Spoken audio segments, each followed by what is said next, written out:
ide untuk perseroan perorangan apakah sudah bisa? Ini selain perusahaannya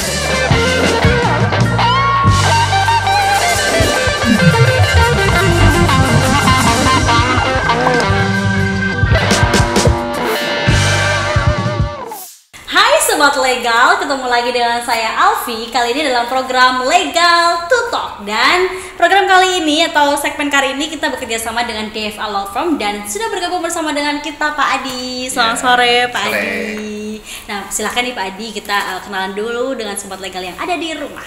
Oke, perkenalkan nama saya Ahmad Adi Fitriadi dan bisa dipanggil Adi, dan saya adalah salah satu legal assistant dari DFA Law Firm.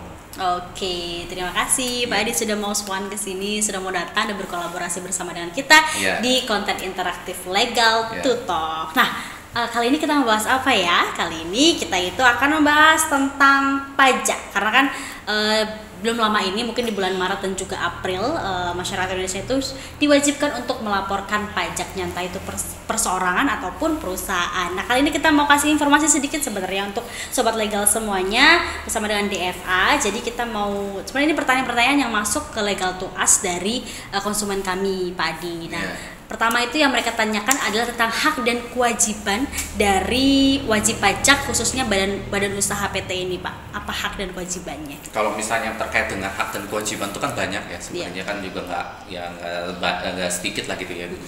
Dan itu sebenarnya juga ada dalam ketentuan undang-undang ya, misalnya undang-undang perpajakan itu udah ada gitu. Ya tapi secara garis besarnya adalah haknya itu yang pertama adalah bahwa informasi itu jangan sampai dibocor, dirahasiakan lah gitu dalam hal ini gitu kan, jangan sampai bocor oleh pihak yang menerima pajak gitu kan. Berarti kan dari pihak pemerintah itu jangan sampai gitu kan, itu kan ada kaitannya dengan pembocoran data pribadi lah. Karena kan bagaimanapun juga badan usaha gitu kan atau PT ya dalam hal ini gitu ya, itu kan juga dia badan privat ya sifatnya. Jadi ya memang dia harus dijaga, harus dijaga data-datanya itu yang pasti. Itu yang pertama. Yang kedua adalah karena konteksnya hukum gitu kan, berarti kan tidak bisa lepas dari permasalahan sengketa ya. Berarti hak dari pihak yang memang pihak yang untuk membayar pajak itu gitu, haknya adalah untuk bisa melaksanakan gitu penyelesaian di pengadilan dalam hal ini gitu, misalnya tingkat pertama, terus banding dan juga kasasi, tapi tergantung kasusnya apa ya. Oke, kalau misalnya ada permasalahan gitu. Iya, ada masalahnya tergantung ya. Cuma memang secara teoretis sebenarnya gitu, memang hukum pajak itu masuknya kepada hukum administrasi negara. Jadi ya pasti kalau disengketakan, terjadi sengketa pasti dibawanya ke petun. Iya. Ya gitu, seperti itu. Walaupun itu kalau berkaitan dengan administrasi ya gitu ya. Tapi kalau misalnya masalahnya pidana ya lain lagi lah, cerita itu pasti ke pengadilan negeri seperti itu gitu. Nah itu, tapi terlepas dari itu punya hak gitu untuk mengajukan banding dan juga kasasi gitu. Seperti itu gitu. Dan masih banyak lagi lah untuk haknya gitu kan. Dan ada pun kewajiban ya. Kewajiban yang paling penting sebenarnya terkait dengan perpajakan itu ya nggak cuma badan usaha ya, tapi juga ya individu ya wajib bayar pajak gitu, sesuai dengan ketentuan yang ada gitu kan, ketentuan dalam undang-undang perpajakan gitu, seperti itu gitu. Oke, berarti haknya tadi yang pertama adalah dia salah satu haknya adalah mendapatkan perlindungan data ya, kan itu kan karena penting juga, apalagi sekarang lagi banyak banget ya Pak ya. Saya ada kayak undang-undang terbaru juga TDP itu tentang perlindungan data pribadi ya, terus pribadi. Jadi kalau misalnya ada permasalahan, perusahaan ataupun kita pribadi adalah berhak untuk yaitu mengajukan banding, menuntut atau segala macam. Ya, itu kalau misalnya konteksnya kalau dihadapkan dengan sengketa hukum ya. Oke, dihadapkan dengan sengketa hukum. Dan yang pasti kewajibannya adalah membayar pajak. Itu udah pasti gitu. Itu karena mau bagaimanapun juga itu ranah wajib ya, karena kita warga negara gitu ya. Iya, itu. Walaupun misalnya dikatakan juga memang ada juga yang usaha-usaha baru kayak NFT gitu kan. Kebetulan juga saya tuh kalau lihat di media sosial, di Twitter ya, khususnya ya gitu ya. Itu saya kaget gitu semenjak yang siapa tuh yang anak Semarang itu tuh yang siapa itu yang NFT itu? Ya itu kan katakan dia Gozali. Ya Gozali itu kan ada yang membela dia gitu, sampai bilang gitu, memang kenapa sih harus pajak gitu bayar gitu kan, seperti ini gitu kan, toh juga kita kan belum ada ketentuannya gimana ya. Dan karena Gozali waktu itu disuruh bayar pajak penghasilan ya, waktu itu kan gitu, dan walaupun akhirnya mau nggak mau waktu convert ke ke uang asli gitu kan, gitu kan dari uang digital gitu kan. Ya saya pikir itu nggak jadi masalah, itu karena itu bentuk interpretasi sosiologis aja sebenarnya. Jadi kan kita juga ngikutin perkembangan apa ya sosial masyarakat juga sebenarnya, pembacaan hukum itu seperti itu. Jadi ya tetap harus bayar, ya Anda warga negara mau gimana gitu, kecuali kalau nggak suka bayar pajak kan, nah ini jadi masalah gitu. Iya betul gitu. sekali. Nah kalau misalnya kita bahas tentang apa aja sih sebenarnya jenis pajak badan usaha PT ini yang harus dibayarkan Pak? Ya kita pasti tahu ya PPN itu pajak pertambahan nilai ya gitu, terus juga pajak penghasilan udah pasti gitu kan, karena memang yang namanya badan usaha gitu ya, itu pun kita mencari keuntungan ya gitu, mendapatkan pendapatan gitu ya, otomatis kan ada pajaknya juga bayar gitu. Terus juga ada pajak penjualan atas barang mewah gitu kan.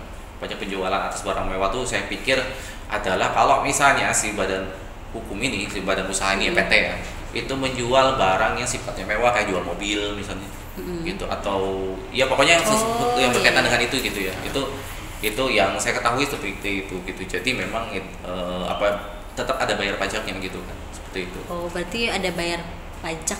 Kalau misalnya kita bahas tentang tarifnya Pak, tarifnya itu berarti berapa persen?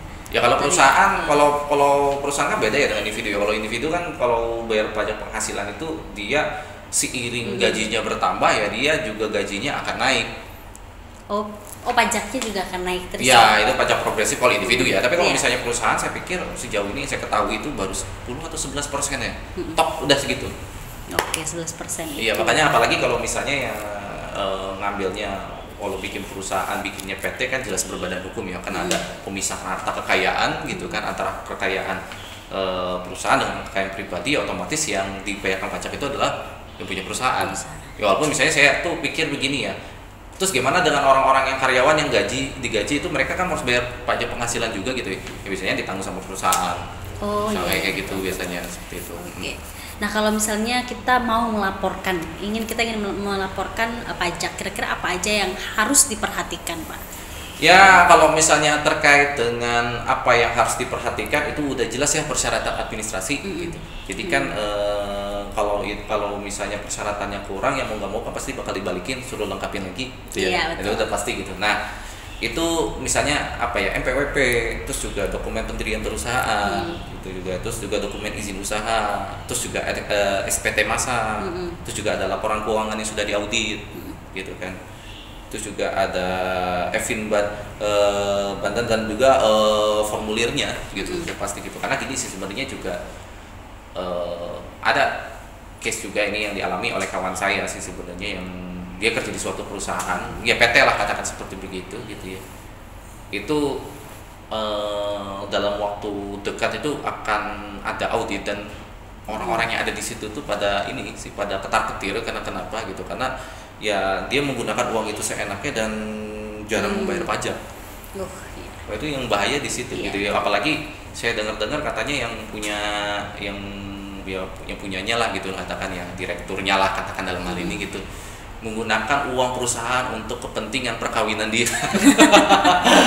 Kepentingan perkawinan itu kan nggak bisa ya seperti begitu. Itu kan berarti orang nggak paham gitu loh. Iya, betul. Yang namanya harta kekayaan pribadi itu harus dipisahkan dengan harta kekayaan perusahaan. Kalau perusahaan kan untuk keberlangsungan usaha gitu kan. Gitu. Nah, otomatis juga bayar pajaknya ya ke sana. Ya karena ini dipakai buat kepentingan pribadi, mau bayar pajaknya susah. Gitu. Seperti itu. Karena ada audit ya bagi perusahaan-perusahaan itu. Iya, makanya harus ada audit gitu kan. Oke. Kalau misalnya ini tuh sebenarnya yang sering banget dikhawatirkan oleh masyarakat, yaitu berkaitan dengan, karena banyak kan perusahaan ini yang kemarin akibat pandemi gitu kan ya Pak ya, jadi nggak beroperasi dengan baik, atau mungkin 1 tahun ini dia tidak beroperasi. Apakah itu diwajibkan juga untuk membayar pajak? Ya kalau nggak beroperasi sampai nganggur maksudnya gitu. Ya mungkin karena pandemi gitu kan, jadi off. Saya pikir sebenarnya kalaupun pandemi pun juga nggak off stock ya. Ya kita kan sekarang hidup di zaman yang teknologinya makin canggih. Kita bisa ngerjain draft penanganan perkara pidana ya, kayak pidana perdata gitu yang di law firm, ngerjainnya di rumah bisa.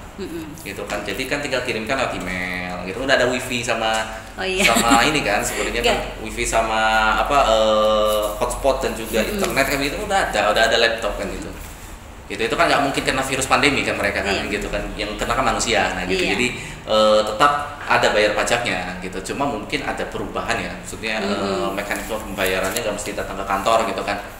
Ditambah lagi kan semenjak new normal sendiri pun juga oke, misalnya mereka menyediakan pelayanan pembayaran pajak itu secara offline gitu, tapi ya new normal kayak gitu, misalnya pakai masker, terus juga nanti di bagian depan ada pelayan kaca, administrasinya tuh ya pakai kaca kayak gitu. Okay. Gitu tuh ada hand sanitizer kayak gitu aja gitu. Jadi saya pikir tetap ada bayar ya gitu. Jadi nggak bayar gitu kan. Okay. Ya kecuali kalau lockdown beda lagi gitu kan.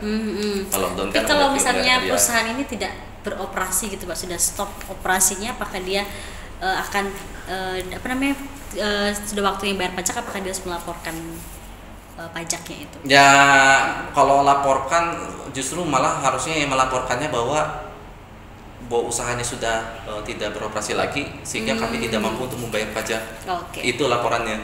Kalau laporannya berupa laporan pembayaran pajak sedangkan usahanya udah nggak jalan gitu kan, ya logika aja gitu kan, dia dapat penghasilan perusahaannya dapat penghasilan dari mana? Iya itu. Kan kayak gitu kan sebenarnya. Jadi otomatis badan PT itu bisa bayar pajak kalau badan PT-nya berjalan. Jadi kalau udah nggak berjalan ya nggak bisa seperti itu.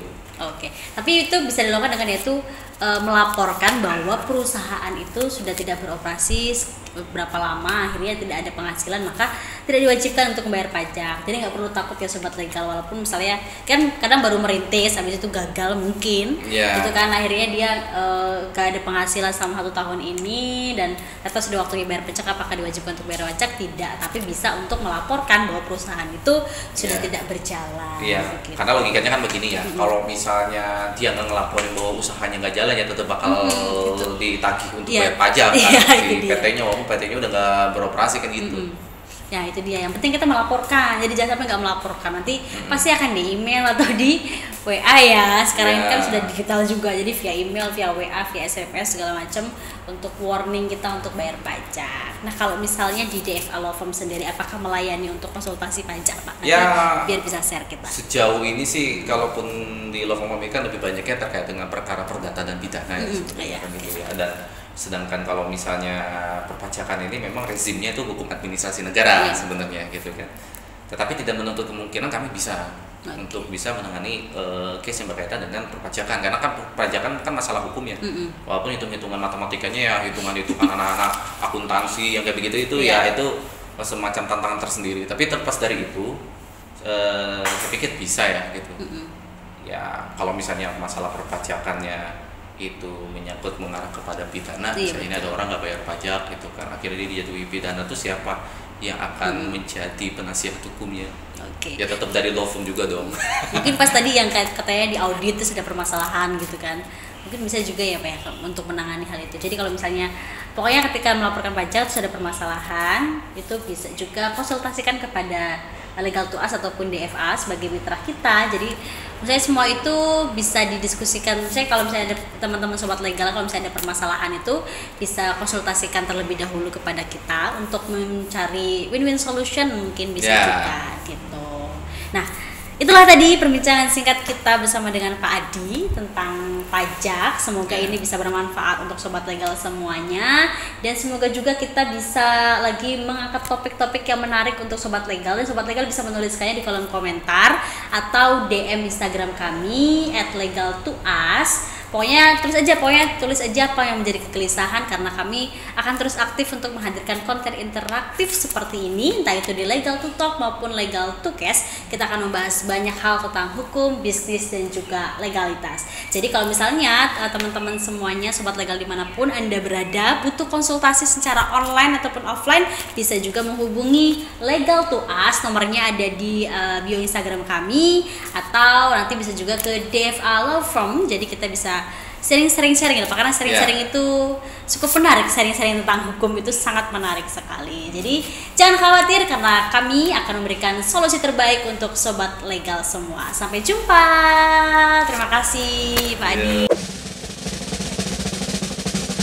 Saya mau ningkatin CV ke PT. NIB untuk perseroan perorangan, apakah sudah bisa? Bisnis by perusahaan